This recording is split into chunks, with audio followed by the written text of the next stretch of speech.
Jiva Balan of Telangana. I am Venkat Haisri. I am Urbika. I am Dhanvi. So now we're going to start our case study about wheat plastic pollution. So my friend Dhanvin is going to start with introduction. Good morning, one and all here. My name is Dhanvin. I am studying in class 6. We are from Jawahar Bal Bhavan, Hyderabad, Telangana. Our topic is wheat plastic pollution. Before I begin, I want to ask you something simple but powerful. What kind of world are we leaving behind? A garden or a garbage bin? Next slide. So I want to choose garden. This question was bothering me when I got my topic beat plastic pollution. At first I felt confused. Did they want us to ban plastic completely? Is that even possible? So to clear my thoughts, I stepped outside. And that walk changed everything. At first thing I saw was plastic on roads, in drains, in shops, etc. and everywhere. And suddenly I realized something. Plastic is not everywhere. We have thrown it everywhere. Every year, the world produces over 400 million tons of plastic waste. In a simpler way, it means a whole garbage truck is dumped into our oceans. It's not just about floating trash. It's about an invisible crisis. Tiny pieces called microplastics are found in the deepest oceans and high mountains and even in the newborn babies. Scientists say 1 in 3 fish caught for food contains plastic. People say just recycle, but here is the hard truth. Less than 10% of plastic is actually recycled, but the other 90% of plastic is burned, buried, or polluting our planet. Now, my team member Siri will be continuing with a real life case study. Good morning, everyone. I'm Venkat Saistri, and I'm going to say about case study on bead plastic. So we created something forever, but forever wasn't in the plan. Before plastic became a problem, it was a promise. Then how did it turn into a problem? To understand this, we must understand why it was created. In ancient India, we used banana leaves, we used bamboo basket, and we used newspaper for wrapping food items. But this changed in 1907 when Leo Westland invented the first synthetic plastic called bakelite.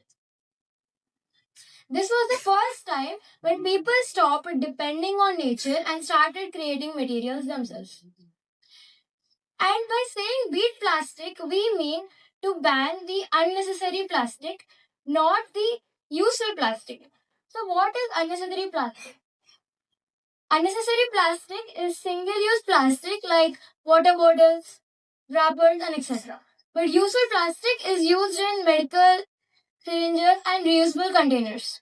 This unnecessary plastic travels from streets to drains, from drains to rivers, and from drains to rivers to ecosystems.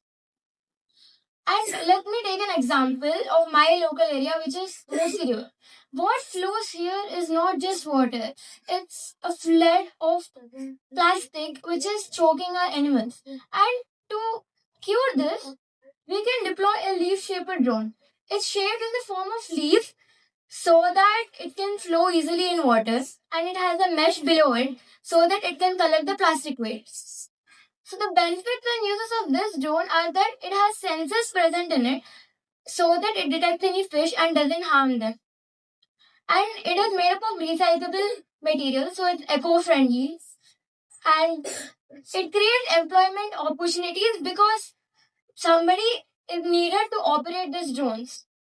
And the collected waste from the drones is sent to WTE plants, which are waste to energy plants, so that it can be transformed into electricity and can be used for supply of electricity around the Musi River, for example, like street lights around the Musi River.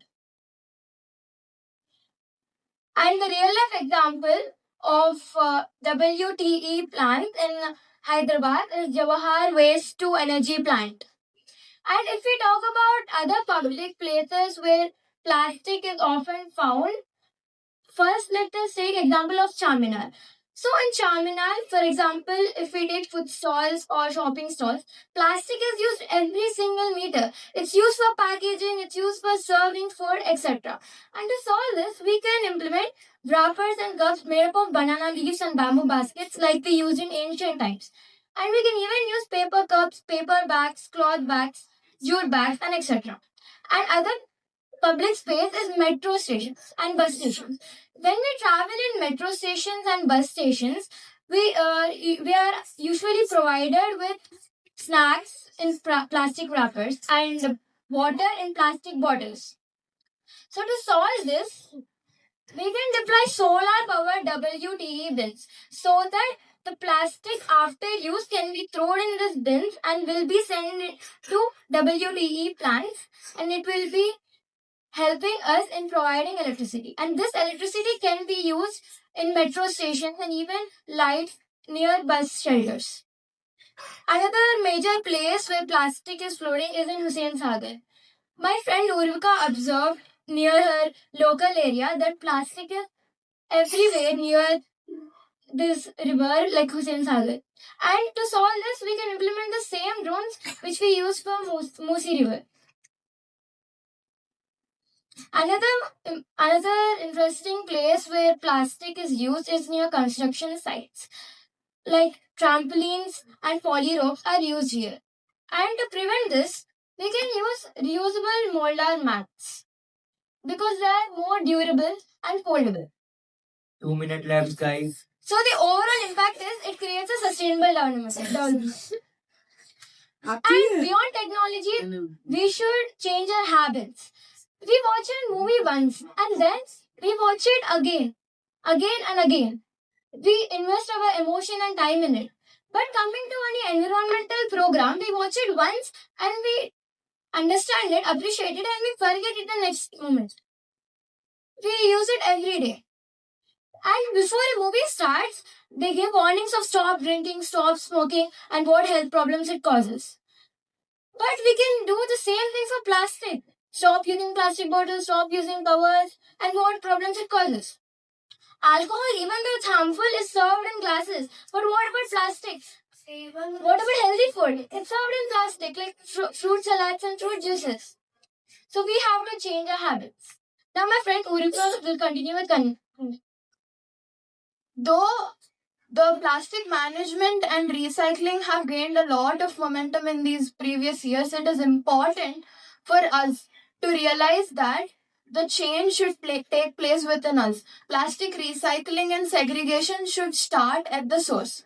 Who is the source? It's us. Then, the biggest problem with plastic. We got so addicted to plastic to such an extent that right from newborn infantry to major vital products, everything is plastic. It is so hard to find something non-plastic.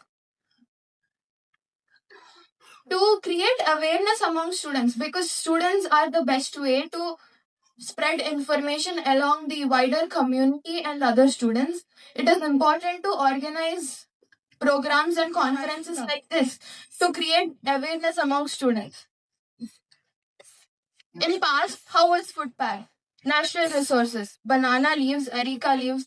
It was very biodegradable, friendly, less costly, and food does not affect food. Okay. Thank you so much.